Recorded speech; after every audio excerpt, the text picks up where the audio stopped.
Hello नमस्कार दोस्तों, कैसे हैं आप सब। आप सभी बहुत अच्छे होंगे। और मैं हूं सुशीला और आज फिर एक बार आप सभी का लर्न मूवमेंट चैनल पर स्वागत है। और आज हम अनुच्छेद 16 के बारे में चर्चा करेंगे। ठीक है, जितने भी 16 के जितने भी खंड दिए गए हैं उन सभी खंड में क्या है, उन सभी चीजों के बारे में चर्चा करेंगे। तो आइए देखते हैं बिना देर के लिए। देखिए, मौलिक अधिकार सबसे पहले पढ़े जा चुके हैं। ठीक है, इस पे डिस्कस हो चुका है। लेकिन यहाँ पे हम उनके जो खंड हैं और वन बाय वन जितने भी इसमें क्या प्रावधान है उन सब चीजों के बारे में डिस्कस करेंगे। तो 16 में क्या कहा गया है। 16 में कहा गया है लोक नियोजन के विषय में अवसर की समानता।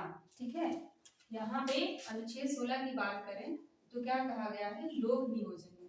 ठीक है, लोक नियोजन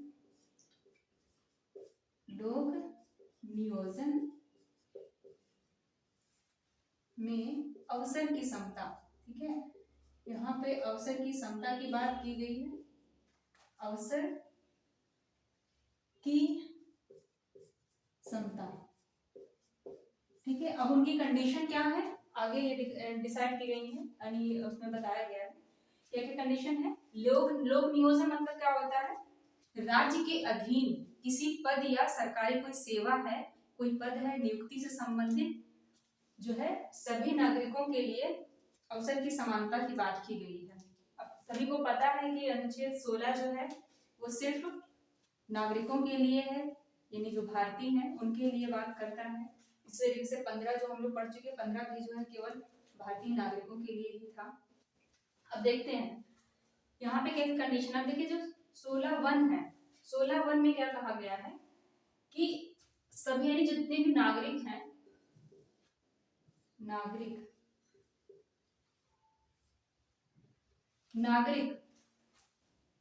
राज्य के अधीन, यानी राज्य के अधीन जो सेवाएं हैं, राज्य के अधीन सेवाएं या पद, राज्य के अधीन सेवाएं या जो पद हैं उनके लिए सभी नागरिकों को समान अवसर दिया जाएगा। ठीक है, समान अवसर दिया जाएगा। बस इतनी बात याद रखिए कि फर्स्ट में ये कहा गया है राज्य के अधीन जो सेवाएं हैं, जो पद हैं, उनमें यानी नियुक्ति से संबंधित या जो सेवाएं हैं उनके लिए सभी नागरिकों के लिए समान अवसर प्रदान किए जाएंगे। ठीक है, ये इतनी बात है। अब जब हम आते हैं 16(2) में, तो इसमें ये कहा गया है कि कोई व्यक्ति यानी कोई नागरिक केवल धर्म, बस ये बात याद रखना है, धर्म, जाति, लिंग या मूल वंश, निवास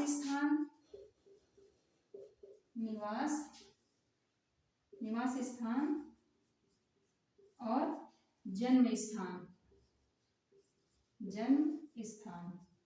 अब देखिए केवल यानी इतनी कंडीशन दी है कि केवल धर्म, जाति, लिंग या मूल वंश, निवास स्थान या जन्म स्थान के आधार पर किसी भी यानी नागरिक के साथ भेदभाव नहीं किया जाएगा, या कोई भी नागरिक धर्म, जाति, लिंग या मूल वंश या निवास स्थान या जन्म के आधार पर राज्य से नौकरी के लिए अपात्र नहीं घोषित होगा, यानी वो अयोग्य घोषित नहीं होगा। ठीक है, यानी इन कंडीशनों के आधार पे कोई भी नागरिक जो है अयोग्य या अपात्र, ठीक है, अपात्र या योग्य नहीं होगा। बस इतनी बात याद रखनी है कि 16(2) कहता है कि कोई भी व्यक्ति केवल धर्म, जाति, लिंग, मूल वंश, निवास स्थान, जन्म स्थान के आधार पर कोई भी नागरिक जो है वो अपात्र नहीं होगा। ठीक है, नागरिक अपात्र नहीं होगा, बस इतनी बात याद रखना है।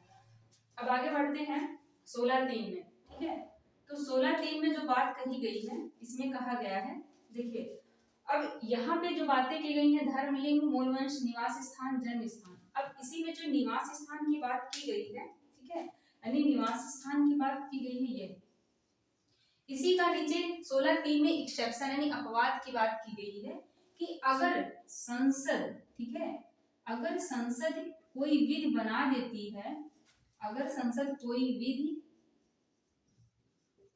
बना दे और निवास को आवश्यक बताए, ठीक है, निवास की आवश्यकता को, मतलब निवास की आवश्यकता को जो है विधि में शामिल कर दे, निवास की आवश्यकता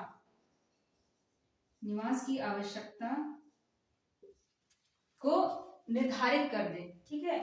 तो जो है यहाँ पे जो बात की गई है कि निवास स्थान के आधार पे किसी नागरिक के साथ विभेद नहीं किया जाएगा, तो उसकी जो उसका अपवाद यहाँ पे जस्ट 16(3) में देखा गया है कि अगर संसद कोई विधि, यानी कोई राज्य क्षेत्र हो या कोई संघ क्षेत्र हो या फिर कोई स्थानीय जगह हो या प्राधिकारी से संबंधित कोई जो है ऐसी कोई नियुक्ति है, ऐसा कोई पद है, अगर जिसमें संसद ने डिसाइड कर दिया, कोई विधि बना दी है कि वहां का जो प्रॉपर निवासी ही वहां पे जो उस पद का अधिकारी होगा उस पद पर नियुक्त किया जाएगा, तो ये जो रूल यहाँ पे बात की गई थी, तो ये यहाँ पे जो है वो खत्म हो जाता है। जैसे कि इसी को ध्यान रखते हुए संसद ने एक लोक नियोजन एक अधिनियम है, लोक नियोजन निवास, इसमें लोक नियोजन निवास विषयक, इसको याद कर लेना, विषयक अपेक्षा एक्ट 1957, ठीक है। ये अधिनियम है जिसको संसद के द्वारा पारित किया गया था, और इसमें जो है उस समय 57 में जिस समय इसको पारित किया गया था संसद के द्वारा, उसमें कहा गया था कि आंध्र प्रदेश, हिमाचल प्रदेश, त्रिपुरा और मणिपुर, ठीक है, इन राज्यों में अगर वहां का कोई लोक नियुक्ति करनी है, किसी को लोक नियुक्ति का अगर कोई पद अधिकारी है, पद है वहां पे कोई उसको नियुक्त करना है, तो ये प्रॉपर उस राज्य का होना चाहिए, ठीक है, यानी उसके पास उस राज्य का डोमिसाइल सर्टिफिकेट होना चाहिए। तो ये बात अनिवार्यता बता दी गई कि वहां का निवासी ही लोक नियुक्ति में उसको नियुक्त किया जाएगा। लोक मतलब कि वहां की जो सर्विस होगी तो वहां का निवासी ही प्रॉपर नियुक्त किया जा सकता है। तो लेकिन अगर इसको जब ये जो अधिनियम बनाया गया 1957 में और इसे पुनः 1974 में समाप्त कर दिया गया, ठीक है, 1974 में इसे समाप्त कर दिया गया, और प्रेजेंट टाइम में सिर्फ कहाँ पे रूल फॉलो हो रहा है, इसे 74 में समाप्त कर दिया गया था, और प्रेजेंट टाइम में सिर्फ जो है ये आंध्र प्रदेश और तेलंगाना, ठीक है, आंध्र प्रदेश और तेलंगाना में ही जो है यह रूल फॉलो हो रहा है, बाकी जो त्रिपुरा, हिमाचल प्रदेश और मणिपुर था वहां पे उसको फिनिश कर दिया गया, उसको समाप्त कर दिया गया। तो ये जो है एग्जाम्पल है इसको समझने के लिए अच्छे से, कि जो संसद के द्वारा कोई विधि बना दी जाती है, अगर वहां का निवासी आवश्यक बना दिया जाए कि वहां का निवासी ही होना चाहिए, तो फिर ये जो वहां पे सेकंड में जो 2 में कहा गया था 16(2) में, वो पात्रता जो है खत्म हो जाती है।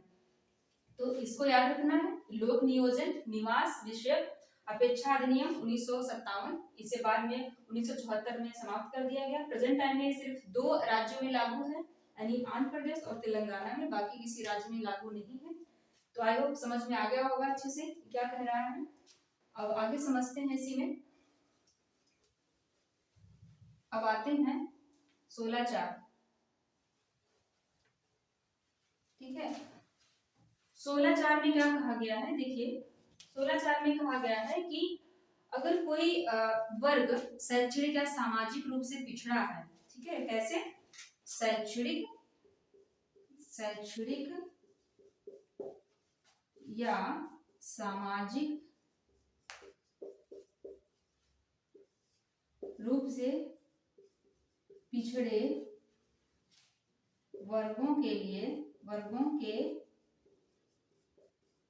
लिए जो है आरक्षण की बात की, यानी कोई अगर वर्ग शैक्षणिक या सामाजिक रूप से पिछड़े वर्ग के लिए सामाजिक रूप से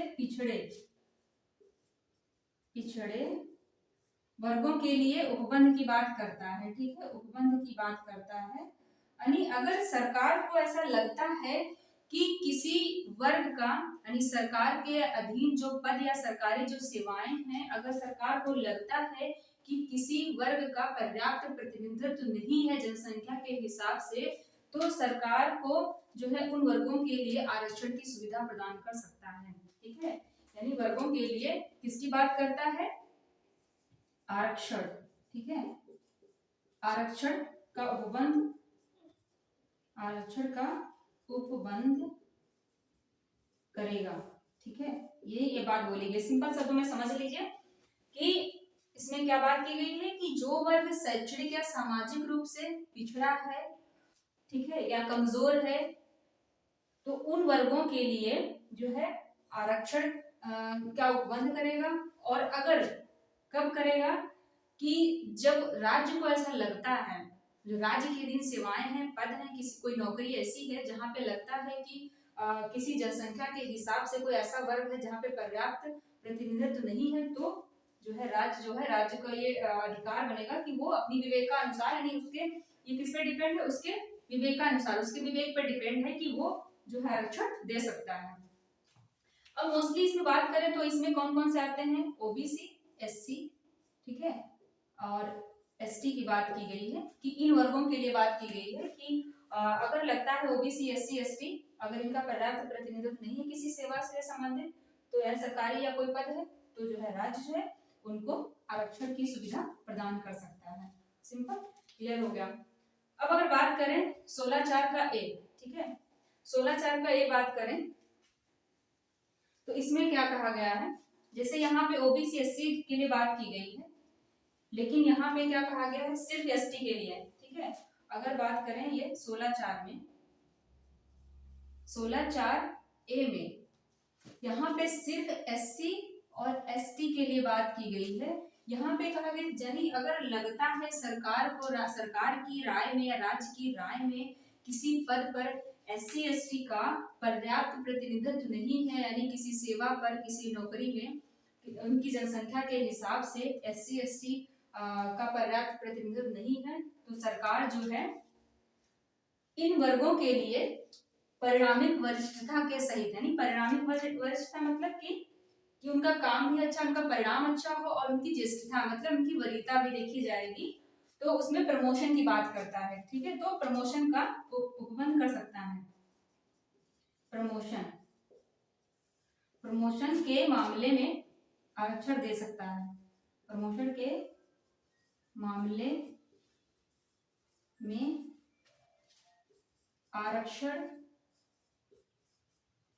की सुविधा, यानी आरक्षण का उपबंध कर सकते हैं। आरक्षण का उपबंध, आरक्षण के उपबंध की बात की गई है। ठीक है, ऐसे समझ लीजिए कि 16(4) ए में कहा गया है कि एससी एसटी के लिए अगर सरकार को लगता है कि किसी राज्य के अधीन कोई पद है, नौकरी है, वहां पे एससी एसटी का पर्याप्त प्रतिनिधित्व नहीं है, तो सरकार जो है वो वहां के यानी इस वर्गों के लिए परिणामिक ज्येष्ठता के आधार पर या फिर वरीयता के आधार पर जो है प्रमोशन के मामले में आरक्षण की सुविधा प्रदान कर सकता है। ठीक है, प्रदान करेगा। तो ये बात बोली गई है। ठीक है, आई होप समझ में आ गया होगा। अब बात करते हैं 16(b). ठीक है, 16(b) में क्या कहा गया है? 16(b) में देखिए यहाँ पे जो 4(a) में जिनमें बात की गई है कि एससी एसटी समुदाय के लिए यानी वर्गों के लिए आरक्षण की बात की गई है कि एससी एसटी का अगर पर्याप्त प्रतिनिधित्व नहीं है तो उनको आरक्षण दिया जाएगा, यानी सीटें उनके लिए निर्धारित की जाती हैं। ठीक है, अब इसी में जो कहा गया है बैकलॉग की बात की गई है। बैकलॉग की बात की गई है। बैकलॉग वैकेंसी जानते होंगे, यानी जो 4(a) में, यानी 4(a) में यानी 16(4) में जिसकी बात की गई थी एससी एसटी के लिए जो आरक्षण की बात की गई थी, उसको मान लीजिए कि 16(b) में अगर इसमें जो है एससी एसटी के लिए एक साल में मान लीजिए 75 सीटें निर्धारित की गई थी आरक्षण के लिए, मतलब उनको दी गई थी कि 75 सीटें जो है वो सिर्फ एससी एसटी वालों के लिए रिजर्व रहेंगी, लेकिन एससी एसटी के लिए जो रिजर्व की गई थी 75 सीटें की गई थी, लेकिन उस साल जो है यानी जब कोई भी मान लीजिए कोई एक सीट है, वैकेंसी आई है, या यूपीएससी का मान लीजिए ऐसे एग्जांपल ले सकते हैं, यूपीएससी के लिए सीट इसके 75 पद निकले एससी एसटी के लिए, लेकिन उस साल क्या हुआ, सिर्फ 50 पद ही भरे मतलब पूरे हो पाए, मतलब कैंडिडेटों की जो योग्यता, कैंडिडेट्स की जो योग्यता थी वो फुलफिल कितनी हो पाई, सिर्फ 50 हो पाई, यानी वहां 25 बाकी रह गए। ठीक है, जो उनके लिए सीट निर्धारित की गई थी पहले 75, उसमें से कितनी फुलफिल हो पाई, सिर्फ 50 ही फुलफिल हो पाई, बाकी जो 25 थी वो बाकी रह गई। तो इसमें क्या किया गया, अब मान लीजिए अगले साल फिर यूपीएससी का अगर पद कोई वैकेंसी निकलनी है तो फिर अब पहले जो थी वो तो थी ही, फिर एससी एसटी के लिए जो है कुछ पद निर्धारित कर दिए गए, कितने कर दिए गए, मान लीजिए 50 निर्धारित कर दिए गए कि आगे आगे आने वाला जो फॉर्म होगा उसमें सीट 50 जो सीटें हैं वो फिर एससी एसटी वालों के लिए निर्धारित कर दी गई। अब जो यहाँ बची थी 25 वो, और यहाँ जो 50 दूसरे साल में आई वो, दोनों मिलाकर कितनी हो गई, 75 हो गई टोटल। ठीक है, 75 हो गई। अब तो ये जो कोटा निर्धारित किया गया 75 सीटें, यानी जो पहले की 25 और ये 50, तो इसको बोलते हैं बैकलॉग, मतलब जो 25 सीटें जो बची हैं उनको आगे की आने वाले साल में जो है जो वैकेंसी आ रही है उनमें जोड़ करके और उसको फिर से जो है फुलफिल करने के लिए लाया गया, यानी कैरी फॉरवर्ड। क्या शब्द यूज करेंगे यहाँ पे, कैरी फॉरवर्ड। ठीक है, कैरी फॉरवर्ड, कैरी फॉरवर्ड का फॉलो किया जाता है कब तक, 3 साल के लिए। यानी ये बैकलॉग जो वैकेंसी का जो सिलसिला है ये कब तक चलेगा, ऐसे ही, यानी जितनी बार बच जाएंगे फिर अगले आने वाले वैकेंसी में जोड़ दिया जाएगा, तो ऐसे 3 साल तक चलेगा। अगर 3 साल के बाद भी ये वैकेंसी सीट फुलफिल नहीं हो पाएंगी तो वो 3 साल के बाद फिनिश हो जाएंगी, मतलब समाप्त हो जाएंगी। लेकिन यहाँ पे एक कंडीशन और है कि ये 3 साल तक चलेंगी, और इसमें जैसे जो 50% का जो सीमा है, एक चीज हम बताना भूल गए कि 16(4) में जो है, 16(4) में जब ये कहा गया कि जो शैक्षणिक व सामाजिक रूप से, यानी 16(4) में जो ये कहा गया जो शैक्षणिक या सामाजिक रूप से जो पिछड़े वर्गों की बात की गई है, ठीक है, उनके लिए अगर लगता है प्रतिनिधित्व नहीं है पर्याप्त तो उनके लिए जो आरक्षण की सुविधा प्रदान की जाए, लेकिन उच्चतम यानी इसमें कुछ सीमाएं निर्धारित की गई हैं। ठीक है, यानी ओबी इसमें जो बात की गई थी ओबीसी एससी एसटी सबके लिए बात की गई थी, ओबीसी एससी और एसटी के लिए बात की गई थी।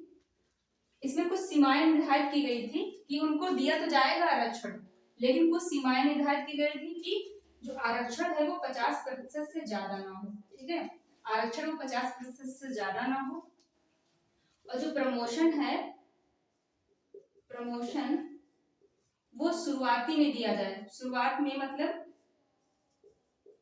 जब सीट भरी जाए उस समय शुरुआत दिया जाए, बल्कि बाद में प्रमोशन का सुविधा जो है ना दी जाए। मतलब कि जब नियुक्ति हो उस समय से लेकर लगभग 5 साल तक जो है प्रमोशन की जो सुविधा प्रदान की जाए, लेकिन बाद में उसे नहीं दिया जाए। तो ये ऐसी कुछ सीमाएं थी।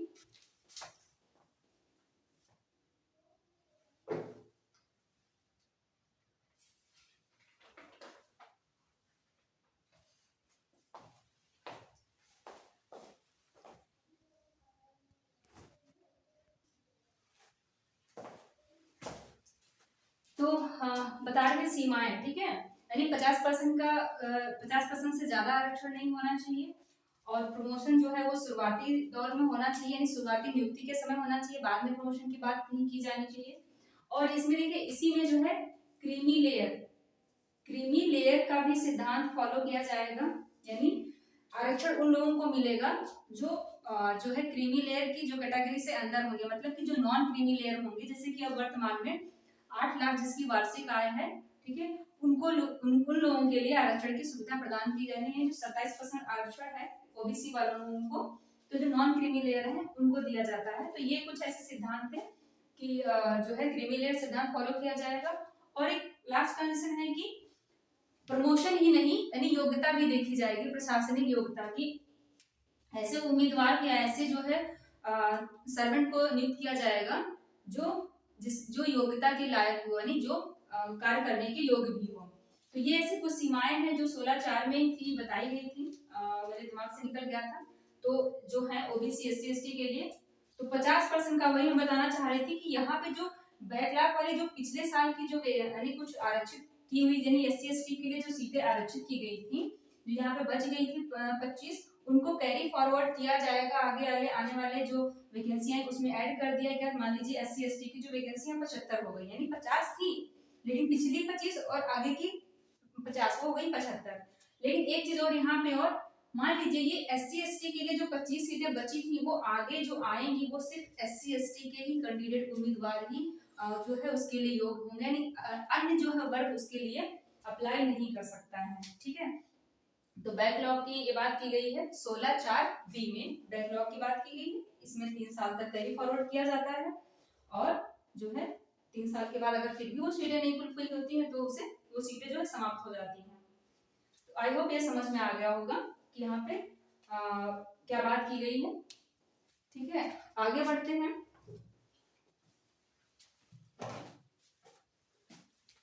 आगे आते हैं 16(5) में। देखिए 16(5) में क्या कहा गया है, 16(5) में ये कहा गया है कि किसी धर्म या सांप्रदायिक संस्था में, किसी धर्म या सांप्रदायिक संस्था में अपने धर्म या संप्रदाय में नियुक्ति के पद पर छूट दी गई है। मान लीजिए कोई धार्मिक या सांप्रदायिक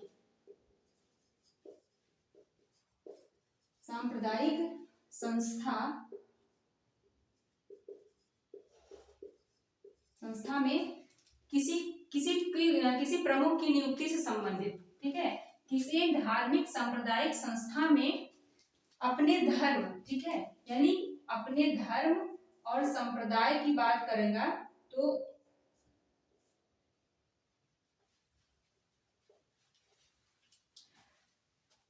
किसी भी संस्था, यहाँ पे समझ लीजिए पहले लिखने के बाद कि कोई ऐसी धार्मिक संस्था है, ऐसा कोई सांप्रदायिक संस्था है और वो संस्था जो है अपने धर्म या संप्रदाय से संबंधित किसी व्यक्ति को पद पर नियुक्ति करने से संबंधित छूट दी गई है। ठीक है, जैसे कि मंदिर में पुजारी नियुक्त किए जाते हैं, मोस्टली देखा होगा। और अगर मस्जिद में बात करें तो मौलाना, यानी एग्जाम्पल समझ लीजिए कि कुछ ऐसे धार्मिक या सांप्रदायिक संस्था है वो अपने धर्म या संप्रदाय से जो है संबंधित अपने यानी उस पद पर अपने संप्रदाय या अपने धार्मिक अपने धर्म से संबंधित पद को नियुक्त कर सकते हैं। ये यहाँ पे छूट दी गई है। ठीक है, मैं अपने धर्म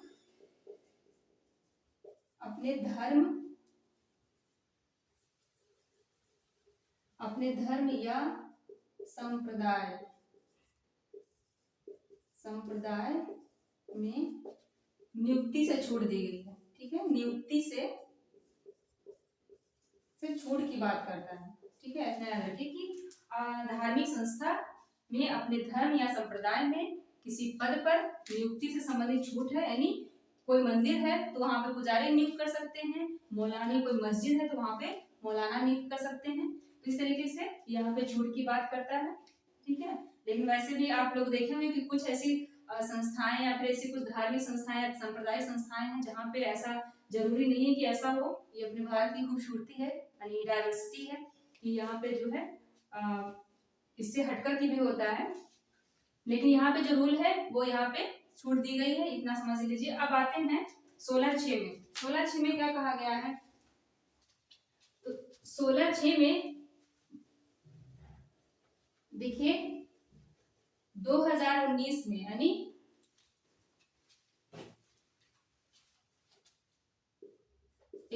103वां संविधान संशोधन